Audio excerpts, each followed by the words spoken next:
Olá, eu sou a Andréa Dorim e hoje a prosa é sobre o Campo Geral, de João Guimarães Rosa. Campo Geral é um dos meus livros prediletos da obra dele. E foi através dele que eu fui adentrando esse universo de maneira muito profunda, conhecendo o resto dos seus livros e me embrenhando cada vez mais no seu pensamento. E a ideia aqui é estar compartilhando com vocês essa pesquisa, porque ele acabou virando estudo, meu objeto de estudo no meu mestrado.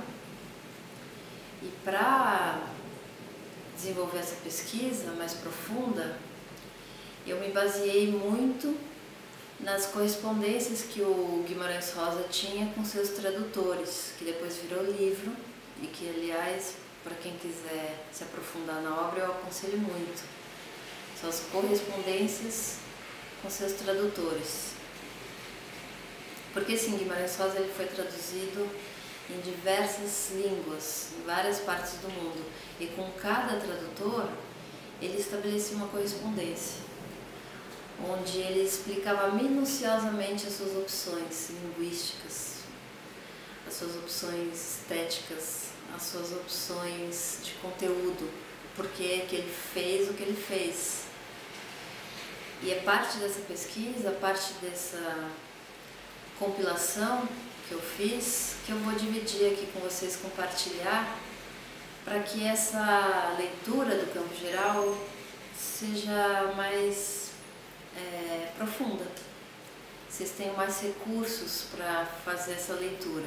Então eu queria começar citando um trecho, né, dessas correspondências que ele fez com os seus tradutores, sobre por que ele criava tantas palavras, por que as palavras eram tão novas, o que, aliás, deu um trabalhão enorme para os tradutores, né, porque eles precisavam ser poetas, intuitivos, aliás, como Rosa aconselhava que eles fossem, para conseguir transportar para uma outra língua uma palavra que na nossa língua já era inventada, já nem existia.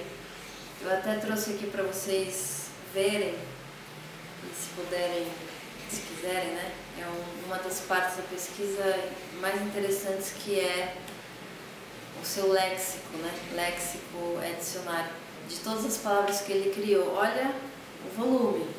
Isso tudo são palavras criadas, palavras que não existem no dicionário comum, mas que agora existem na nossa língua, porque o Guimarães Rosa trouxe.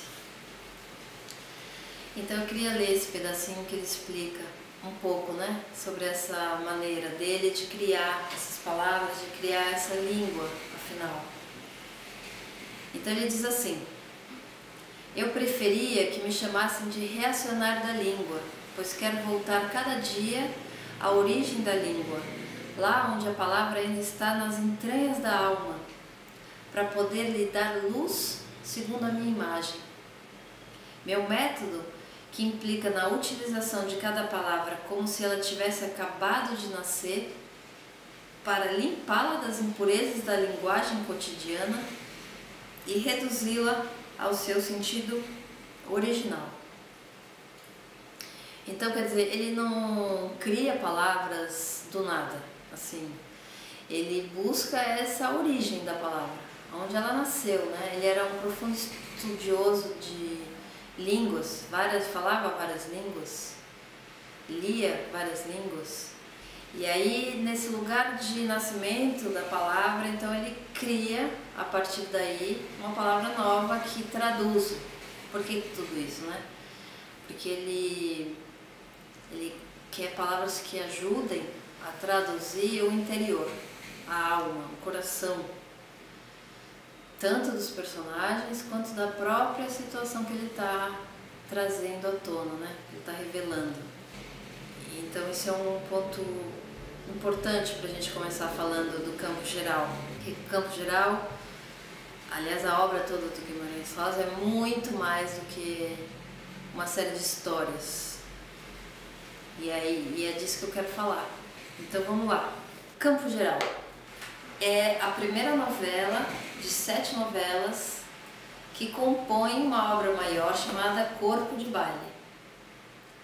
Corpo de Baile foi publicado em 56, aliás, no mesmo ano do Grande Sertão Veredas, que é a obra mais conhecida do Rosa, a mais traduzida, a mais adaptada. Tem série na Globo, tem montagens de teatro em cima dela. É uma obra muito visitada e muito interessante de ser conhecida, mas o assunto hoje é o Campo Geral, então vamos voltar a ele.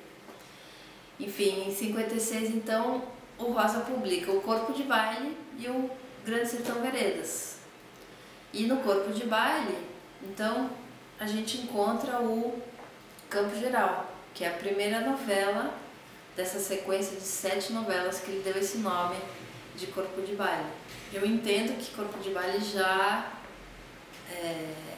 dá uma visão pra gente do que são essas 7 novelas, né? Eu interpreto como se ele estivesse já anunciando que a gente vai ver uma espécie de bailado da vida. Corpo de Baile são esses personagens que trazem as suas histórias e essas histórias se emaranham, se interligam, formando uma grande trama que afinal é a vida.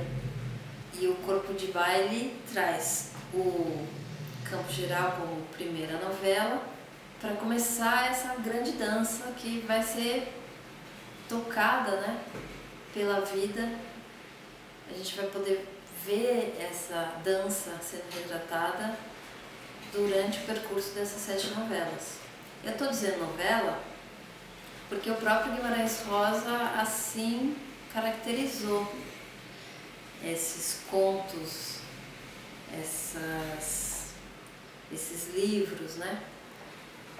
Porque quando ele publicou ele chamou de novela e nesse sentido são muitas histórias que se encontram, se entrelaçam, se chocam e vão formando então uma outra grande história.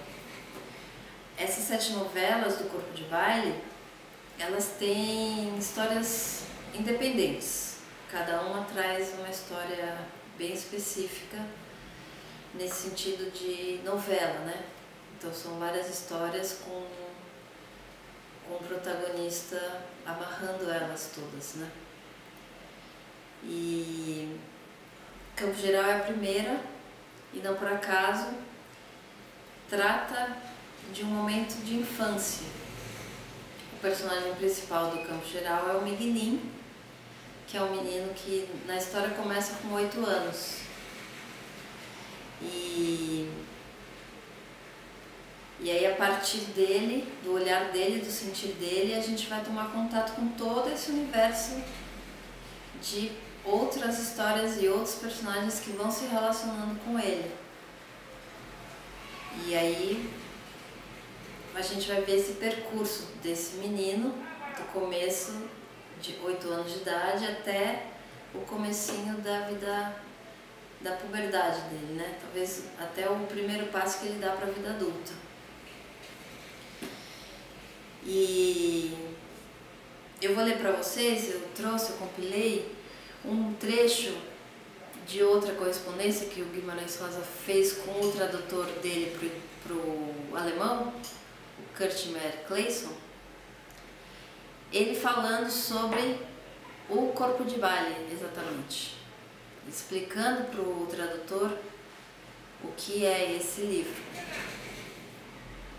Então ele diz assim: todos os meus livros são simples tentativas de rodear e devassar um pouquinho o mistério cósmico, essa coisa movente, impossível, perturbante, rebelde a qualquer lógica, que é a chamada realidade, que é a gente mesmo, o mundo, a vida.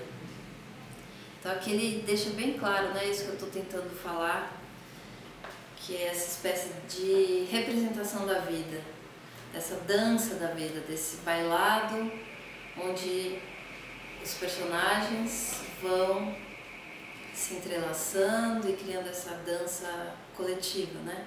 Que tem um percurso, uma passagem de tempo. No Corpo de Baile isso fica muito claro, por exemplo, quando na primeira novela, que é o Campo Geral, a gente conhece o amigo do Miguelim, que na última novela do Corpo de Baile, que se chama Buriti, esse amigo do Miguelim vai estar como protagonista do Buriti, só que mais velho. Então, no Campo Geral ele tinha quase a mesma idade do Miguelim, 7, 8 anos. No Buriti, que é a última novela, ele está quase adulto, vai ter a sua primeira experiência como homem.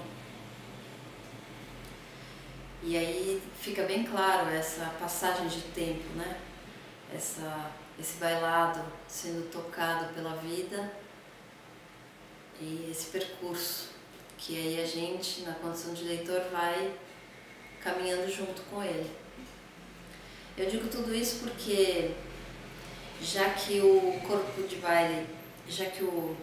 Campo Geral faz parte do Corpo de Baile, é muito importante entender esse todo, né? A priori.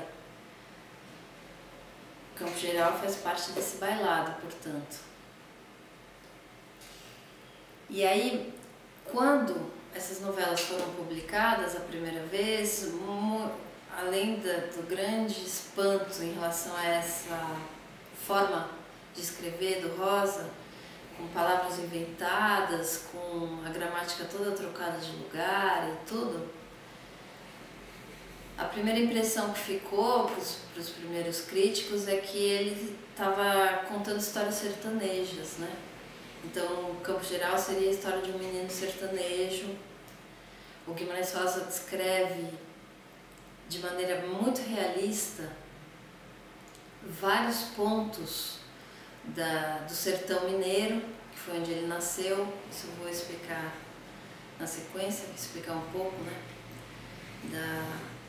do percurso de vida do Guimarães Rosa. Mas enfim, ele nasceu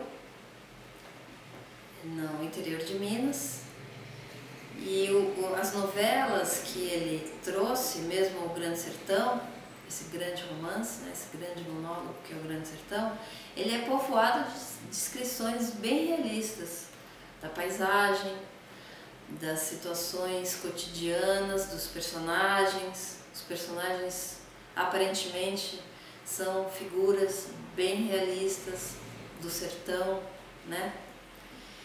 E aí ele foi lido assim, a priori. É um cronista sertanejo, é um homem do sertão contando do seu lugar. Mas aí, nas correspondências com os tradutores, a gente começa a perceber que não é bem isso. E eu queria ler para vocês um trecho de outra parte dessa correspondência com esse tradutor para o alemão, o Meyer Clayson, que ele diz assim: eu gosto de apoio. Apoio aqui ele está dizendo no sentido de ser realista, né? Eu gosto de apoio. O apoio é necessário para a transcendência. Mas quanto mais apoiando, quanto mais realista sou, você desconfie. Aí é que está o degrau para a ascensão, o trampolim para o salto. Aquilo é o texto pago para ter o direito de esconder um montão de coisas, para quem não precisa de saber ou não aprecia. Você está entendendo? E é disso que eu quero falar. Eu quero trazer nessa nossa prosa aqui de hoje esse substrato mais profundo que aparentemente está escondido por essa aparente realidade que os textos dele a princípio dão de impressão. Então vamos lá? Então, compreendendo que tem uma superfície aparente na obra do Rosa e substratos por baixo, vamos imaginar uma cebola, a imagem de uma cebola, várias camadas, tá? E aí, conforme a gente vai tirando a camada de cima, tem outra embaixo, até chegar no miolo. Então vamos começar pela primeira camada. O que conta o campo geral? Qual é a história, né, que está sendo narrada ali? A história que está sendo narrada é a história da infância do Miguelinho. E essa história que está sendo narrada dessa infância do Miguelinho vai se entremear com várias outras histórias que vão ser trazidas para nós através do olhar do Miguelinho. Mais do que olhar, até pelo que eu já falei um pouquinho antes, dessa busca do Guimarães Rosa, a gente vai perceber esse entorno do Miguelinho através do sentir dele. Como é que ele sente as coisas, como é que as coisas reverberam dentro dele. E é esse entorno do Miguelinho do que se trata, no campo geral. É basicamente a família dele. Então o Miguelinho mora num lugar longe, muito longe, em ponto remoto, no Mutum, dentro de uma fazenda. E lá com ele moram mais 4 irmãos, ele é o do meio, tem 2 irmãs mais velhas, ele, o irmão Dito, que é o irmão predileto, que vem logo depois dele, e o Tomezinho, que é o mais caçulinha de todos. Junto com eles moram o pai e a mãe. Ele tem uma relação muito profunda com a mãe, de muito afeto, muita admiração, muito amor. Ele sente muito a dimensão da tristeza da mãe dele, com muita intensidade. Não entende muito porquê. O que ele mais queria era ver a mãe dele feliz. E ela não é. Ele tem uma relação com o pai dele bastante conflituosa, tem um apego muito grande com o tio dele, irmão do pai, que é muito próximo a ele, é o tio que está nos momentos mais importantes da vida dele. E esse tio tem uma relação muito profunda com a mãe, muito íntima, mais do que profunda. E isso gera um grande conflito com o pai, que o Miguelinho não entende a priori, mas ele sente, né? A gente está aqui falando dos sentimentos, mais do que tudo, não dos fatos. E tem uma relação muito forte com esse irmão, que eu disse agora, o Dito, que é mais novo que ele, mas é aquele tipo de criança que tem uma sabedoria ancestral que ninguém entende de onde vem. O Miguelinho fala sobre isso várias vezes, da admiração que ele tem pela sabedoria do irmão. E o entorno, a comunidade próxima, a fazenda, os fazendeiros que ajudam, os vaqueiros que ajudam a tocar a fazenda, os médicos que circulam. Tem vários episódios em relação à saúde, ao medo da morte, doença. Enfim, esse é o enredo. Eu nem quero contar muito porque vou dar spoiler, né? Como se fala hoje em dia. E de fato, se você for entrar na internet, ainda mais agora que é um livro listado, né, para o vestibular, tem essa descrição dessa primeira camada, é muito fácil de encontrar. E na verdade o que eu queria era não contar muito para que vocês fossem lá e lessem o livro. Mas essa história primeira, dessa primeira camada, dessa cebola que a gente trouxe como didática, né, para imaginar esses planos, é essa. Ele vai passar por várias aventuras, desventuras, medos, desafios, superação, retorno, enfim. Leiam. Agora, eu trouxe para vocês outro pedacinho de outra correspondência que ele teve, dessa vez com o tradutor para o italiano, o Bizzarri, Edoardo Bizzarri, em que ele diz assim: ora, você já notou de certo que, como eu, os meus livros em essência são anti-intelectuais, defendem o altíssimo primado da intuição, da revelação e da inspiração. Por isso mesmo, com apreço de essência e acentuação, Assim gostaria de considerá-los. Cenário e realidade sertaneja, 1 ponto. Enredo, 2 pontos. Poesia, 3 pontos. Valor metafísico religioso, 4 pontos. Vocês percebem? O que ele está dizendo aqui de modo extremamente objetivo e claro? Que o enredo, isso que eu acabei de contar por alto, e esse cenário, esse lugar aparentemente realista, que é o sertão, né, que ele chama de realidade sertaneja, esse cenário, isso tudo tem menos pontos para ele nessa grande pontuação. O cenário e a realidade sertaneja é 1 ponto só, enredo são 2 pontos. Agora, a poesia, que aí ele já dá 3 pontos, e o valor metafísico religioso, que ele dá 4 pontos, isto é o que interessa para ele. E é isso que impacta o leitor da obra do Guimarães Rosa. Os que conseguem abstrair essa linguagem aparentemente, inicialmente, né, mais difícil, e entram nesse universo, é isso que os transforma, me transformou.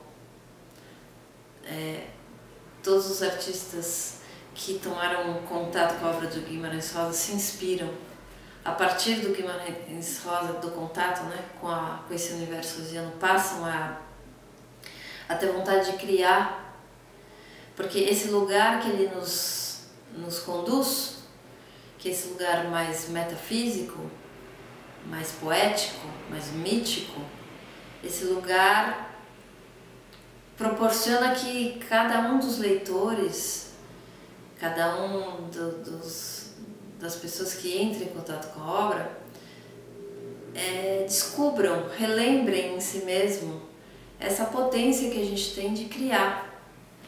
Porque ele está levando a gente de volta para o nosso coração, de volta para a nossa alma. Seria interessante falar um pouco sobre o que é a metafísica, né? E o que ele está querendo dizer com religioso. Porque é isso que ele está querendo revelar. Só que esse tema metafísica é extremamente amplo. Não vai dar essa videoaula de alguns minutos, não vai dar para a gente abranger esse conceito.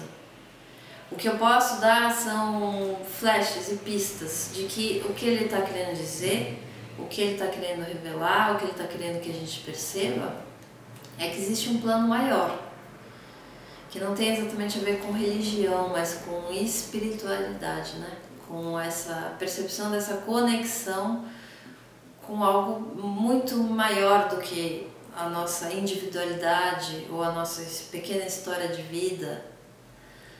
E aí eu separei um outro trecho também das correspondências, porque, como eu disse, é a própria palavra do autor, né? Ele mesmo está se explicando, está se revelando, então, para mim, isso é o prioritário. Então, eu peguei esse outro trechinho das correspondências, essa também é com o tradutor para o italiano, e ele diz assim: sou profundamente, essencialmente religioso, ainda que fora do rótulo estrito e das fileiras de qualquer confissão ou seita. Ou seja, ele não está falando de religião. Daí todas as minhas constantes preocupações religiosas, metafísicas, embeberem os meus livros. Talvez meio existencialista cristão, meio neoplatônico e sempre impregnado de hinduísmo. Os livros são como eu sou. Aí então ele já dá outra grande pista, né, pra gente sobre o que é o Campo Geral, o que é esse corpo de baile, o que é o Grande Sertão, o que é que ele está buscando trazer com a obra dele. É muito mais do que uma religião ou uma seita. Está querendo trazer essa sensação, essa percepção, esse sentimento dessa grande conexão que todos temos entre nós, com a natureza, com os bichos, destino, essa trama que as vidas vão sendo enredadas e que aí elas passam a bailar durante um percurso. É disso que ele está falando, é disso que vai falar o campo geral, é disso que o Miguelinho está representando, né? É isso que o Miguelinho está representando. O Miguelinho, o dito, os acontecimentos da família, enfim.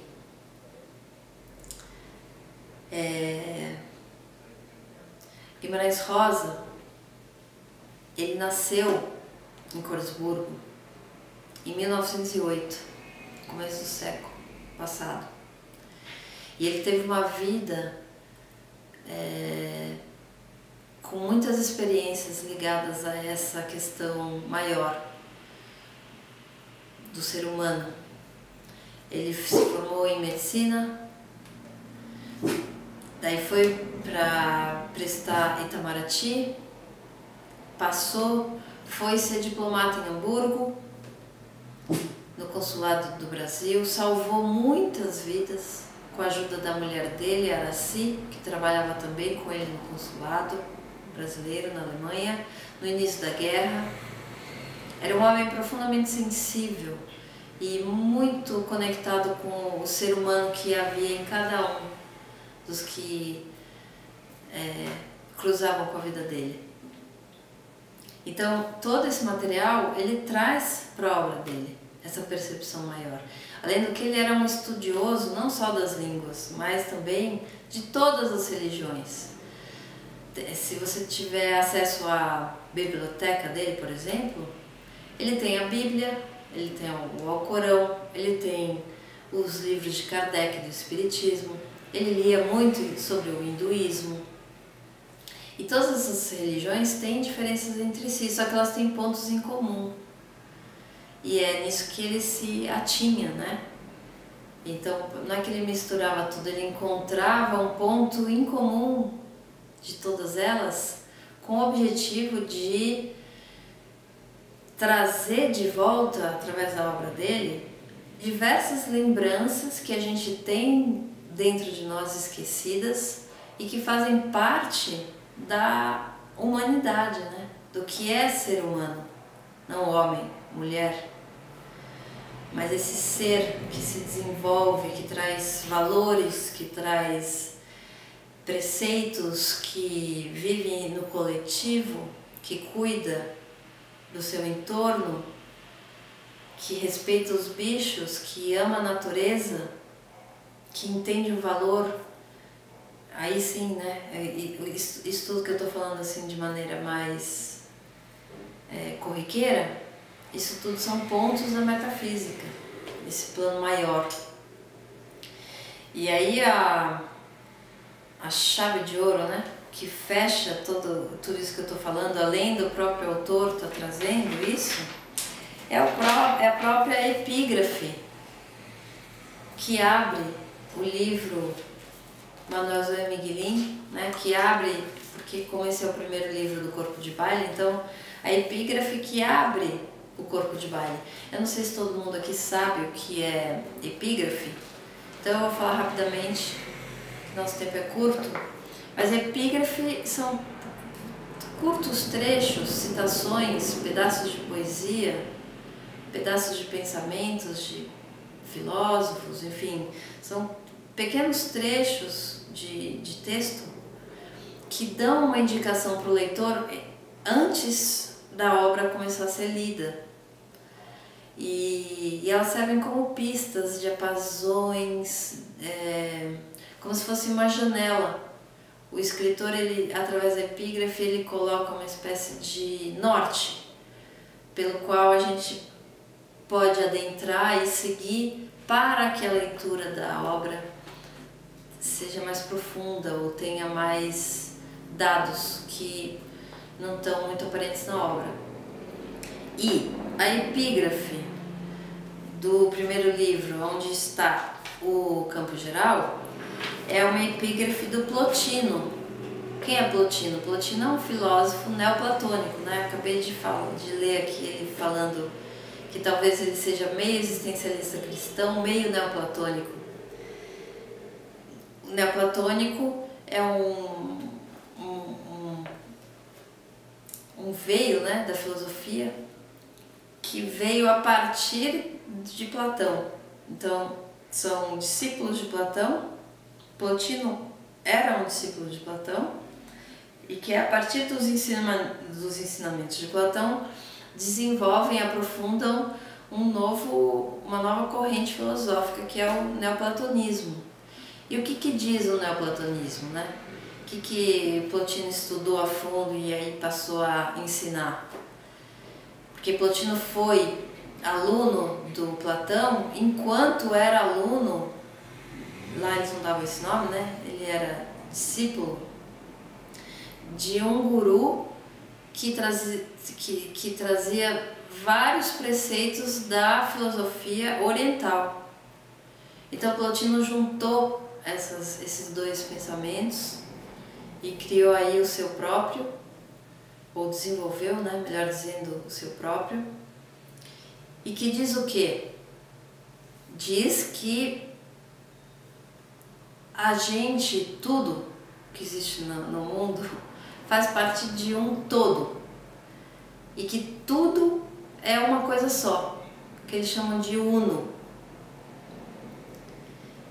e que está tudo interligado, né? Em outras religiões talvez chamassem de Deus, em outras chamam de Alá, em outras chamam de a grande natureza, a providência, não sei que nome cada um vai dar, mas o que o Plotino está trazendo, e ele põe o Plotino de epígrafe do corpo de baile, e portanto também do campo geral, que está dentro do corpo de baile, essa ideia já como um paradigma de que ele vai falar desse todo, desse uno, do qual a gente saiu e para o qual a gente vai voltar.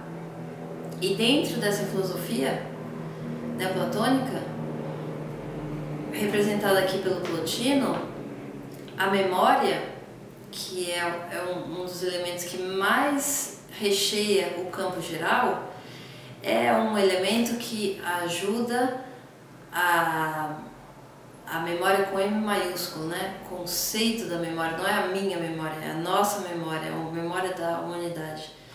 A ideia de memória dentro do neoplatonismo traz essa ideia de que a memória serve para trazer algo da origem esquecida para o presente, para que ela seja relembrada, revivida, e que isso sirva de maneira a que o ser possa se aprofundar em si mesmo com essa lembrança de que ele faz parte de um todo. Então é disso que trata o campo geral. As memórias que o Miguelin tem não são só as memórias do Miguelin, são as memórias de um ser na infância em desenvolvimento, assim como eu, como todos nós. Desenvolvimento não do seu crescimento como pessoa biológica, mas do seu crescimento como ser.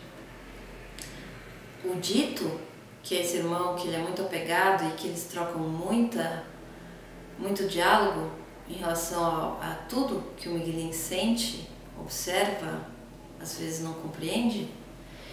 O Dito, ele traz muita memória, essa memória arquetípica, ancestral dentro dele. E ele divide com o Miguelin, porque ao dividir com o Miguelin, ele está dividindo conosco, os leitores, todo esse conhecimento para que a gente acorde, para que a gente relembre, para que a gente não fique preso nessa ilusão dessa aparente realidade que nos rodeia. Essa aparente realidade é só uma camada, ela representa coisas muito mais profundas em nós, na nossa vida real. Isso já é possível ser identificado. Essa conversa aqui, ela tem a sua força enquanto realidade e também enquanto subjetividade, porque tudo que eu estou trazendo aqui não é só meu, né? É nosso, veio daqui. E mais do que aconselhados a ler Plotino, ou a estudar filosofia, nesse momento, com essa minha missão aqui de falar sobre o campo geral, eu digo, leiam Guimarães Rosa, porque tudo isso que eu estou falando até agora, todos esses conceitos, essas coisas filosóficas, religiosas, profundas, às vezes muito herméticas, elas estão dentro da obra dele de um jeito que a gente compreende tudo isso não por aqui. Como ele mesmo disse, ele é anti-intelectual, né? Ele escreve de uma forma que a gente consegue sentir tudo isso que está por baixo, todo esse substrato. A gente consegue sentir, consentir, lembrar. E é realmente muito transformador. Eu vou ler um pedacinho que eu separei, é um dos pedacinhos do campo geral que eu mais me apeguei, assim. O final também, esse eu não dou spoiler. Quem conseguir ler o campo geral sem saber o final vai ter uma emoção ímpar. É um dos finais mais emocionantes que eu já li na vida e olha que eu leio muito, viu? Mas enfim, eu vou ler esse pedaço que eu marquei, que eu sou bem apegada, eu digo, porque aqui é um exemplo bem claro de como valores, preceitos éticos, não morais, éticos, estão envolvidos aqui, né, na escrita dele, na história dele. E para quem não aprecia, como ele disse, né, no trechinho que eu li lá atrás, para quem não aprecia essas coisas, não faz mal também, porque ele faz de um jeito, ele usa inclusive o realismo dele, as descrições pormenorizadas de tudo, a poesia, que eu vou falar agorinha na sequência, para que o leitor que não quer também se aprofundar tanto, ou não é que nem queira, mas não está interessado nisso, ou nem percebe, é encantador o livro do mesmo jeito. Esse campo geral, inclusive, porque trata da infância, e tá outra das genialidades do Rosa, ele é todo no diminutivo, é todo com uma linguagem de criança, mas não é infantil, é muito interessante. E tá cheio desses, né, eu vou ler um trecho que para mim é uma lição de ética, assim, profunda, vestido numa roupagem extremamente deliciosa de se ler, de se envolver, e uma grande lição. Eu vou ler, pra vocês verem. Esse diálogo, porque também o campo geral tem isso, só um parênteses. Tem um narrador onisciente que em vários momentos se confunde com o próprio Miguelín, então às vezes parece que o Miguelín está narrando, às vezes parece que alguém está observando o Miguelín vivendo, então aí narra essa experiência, e ao mesmo tempo, dali adiante, na mesma página, aquela situação narrada, seja pelo narrador onisciente ou pelo Miguelín, ela já vira uma ação no presente, em forma de diálogo, quase um teatro. Então esse diálogo que eu vou ler agora veio por conta de uma situação em que o tio Terês, que é esse tio que o Miguelín tanto adora, brigou com o pai do Miguelín por conta da mãe do Miguelín e foi meio que expulso de casa. E aí o Miguelín, numa das suas tarefas de levar a comida para o pai na roça, é interpelado pelo tio de surpresa, e o tio pede que o Miguelín entregue uma carta, talvez de amor, não sei, fica em aberto, para a mãe do Miguelín. E o Miguelín gosta muito do tio Terês. E aí o Miguelín passa a viver um conflito profundo, ético, de o que ele deve fazer, o que seria o certo fazer, mesmo sabendo que ninguém está sabendo do que está acontecendo. Foi um acontecimento entre ele e o tio dele ali, ninguém viu.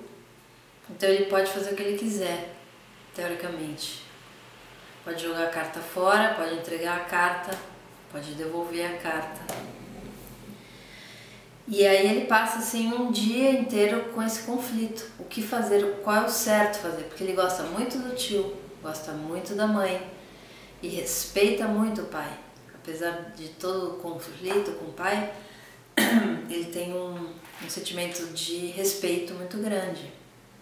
E mesmo sem entender nada da situação, ele sente que ele precisa fazer a coisa certa. E ele não sabe qual é. Então eu vou ler para vocês um pedaço desse conflito, que é ele conversando com o Dito.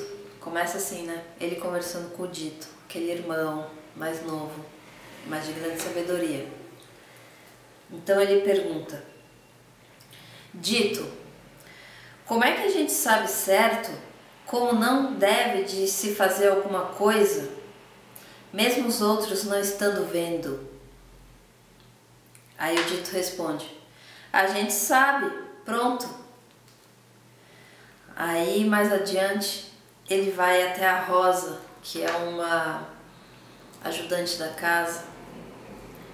Rosa, quando é que a gente sabe que uma coisa que vai não fazer é mal feito?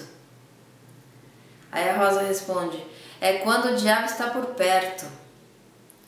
Quando o diabo está por perto, a gente sente cheiro de outras flores. A Rosa estava limpando açúcar, mexendo no tacho. Miguelinho ganhava o ponto de puxa numa cuia d'água, repartia com o Dito. Mãe, o que é que a gente faz, se é mal, se é bem? Ver quando é que a gente sabe? Ah, meu filhinho, tudo que a gente acha bom, muito bom mesmo fazer, se gosta demais, então já pode saber que é mal feito. O vaqueiro Jé descascava um ananás branco e a eles dava pedaço. Vaqueiro Jé, mal feito como é? Como é que a gente sabe? Menino não carece saber, Miguelinho. Menino, a todo quanto faz tem de ser mesmo é mal feito. O vaqueiro Saluz aparecia tangendo os bezerros, as vacas que berravam acompanhavam. Vaqueiro Saluz vinha cantando bonito, ele era valente geralista. Aí ele, Miguelinho, perguntava: se sei, Miguelinho, nisso nunca imaginei. Acho, quando os olhos da gente estão querendo olhar para dentro só, quando a gente não tem de expor para encarar os outros, quando se tem medo das sabedorias, então é mal feito. Mas o Dito, de ouvir, já se invocava. Escuta, Miguelinho, esbarra de estar perguntando, vão pensar que você furtou algum trem de pai. Bestagem. O cão que eu furtei algum. Olha, pois agora que eu sei, Miguelinho, tudo quanto há antes de se fazer, às vezes é mal feito. Mas depois que está feito e a gente fez, aí tudo é bem feito. O dito porque não era com ele, fosse com ele desse jeito não caçoava. Eu acho maravilhoso esse trechinho, porque vocês percebem, são conversas aparentemente corriqueiras, mas lotadas de sabedoria. E eu fiz questão de ler, porque essa aí, para fechar, né, a nossa videoaula, essa é uma das minhas principais dicas que eu deixo aqui, de todo esse conhecimento que eu tentei trazer, que é o seguinte: leiam Campo Geral, leiam se possível, a obra toda do Guimarães Rosa. Mas o principal, e aí o assunto que a gente vai entrar agora, que é a poesia, o que eu digo de conselho é que façam isso em voz alta. Porque o Guimarães Rosa fez questão, além de tudo que eu já falei, e ainda tem muito mais por falar, né? Da busca por esses conteúdos mais profundos, metafísicos, religiosos. Ele tinha um interesse muito grande que a palavra e o som da palavra ajudassem nessa compreensão. E aqui cabe um pouco falar sobre o porquê, né? Aprofundar melhor essa ideia de por que essa linguagem foi construída assim, para trazer esse contato com a nossa alma, com o nosso coração. Então ele foi desmontando a forma, esse pouquinho que eu li, né, vocês já devem ter percebido uma construção toda diferente no jeito de falar, para que isso transparecesse mais essa verdade interior, né? E um dos recursos que ele utiliza, além da invenção da palavra, é que essa construção da palavra ela vem ligada ao som que ela produz. Então eu vou ler para vocês um pedacinho que ele se correspondeu. Dessa vez foi uma entrevista que ele deu para um estudioso dele chamado Gunther Lorenz. Então ele diz assim: poesia é a linguagem do indizível. Sou precisamente um escritor que cultiva a ideia antiga, porém sempre moderna, de que o som e o sentido de uma palavra pertencem um ao outro, vão juntos.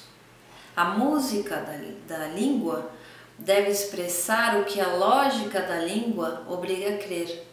Então fica como base de uma pista para que a gente consiga compreender melhor essa língua nova que ele trouxe, que a gente escute ela, que a gente leia em voz alta a ponto de poder não entender ela mentalmente, mas sinestesicamente, a partir da sensação que a palavra nos dá.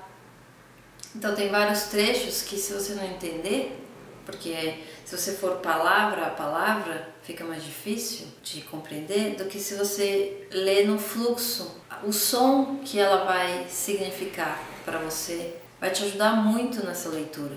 E aí eu vou ler outro pedacinho que ele escreveu para a tradutora para o inglês, a Henriette Dionys, senhora Henriette Dionys, sobre isso. Então ele diz assim: nos meus livros tem importância pelo menos igual ao do sentido da história, se é que não muito mais, a poética ou poeticidade da forma, tanto a sensação mágica, visual das palavras, quanto a eficácia sonora delas.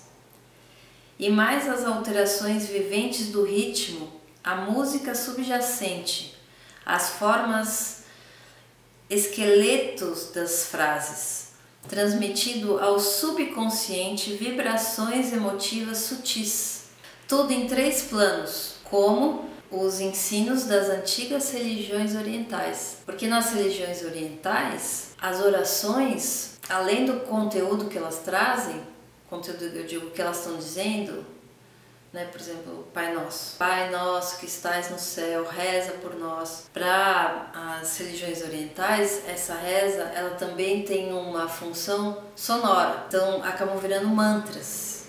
E esses mantras têm vibrações específicas que apaziguam a alma. Enfim, a música também trata muito disso. Os músicos, compositores também lidam com isso, com vibrações sonoras para se atingir determinadas emoções no ser. O princípio é o mesmo.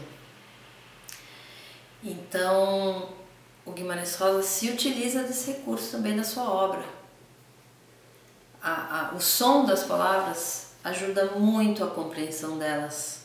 Não essa compreensão aqui, essa compreensão aqui. Então, o que eu deixo para vocês de finalização aqui é que leiam em voz alta, quando forem ler a obra do Guimarães. Leiam uns para os outros, escutem a palavra do Rosa, ou através da sua própria fala, na leitura em voz alta, ou com outras pessoas. Leiam juntos ou em voz alta, porque todo esse esforço do Guimarães Rosa de trazer para fora, de revelar esses substratos, né, mais sutis, mesmo a alma, o coração dos personagens, com todos esses valores humanos que ele traz, né, que ele quer que a gente lembre, isso tudo está na prática feito de uma forma que ao ler a gente absorve, a gente sente, a gente se impacta, a gente se emociona e a gente se transforma. Então é assim que eu termino essa videoaula aqui com vocês, na esperança de que vocês leiam o Campo Geral e, quiçá, a obra toda do Guimarães Rosa.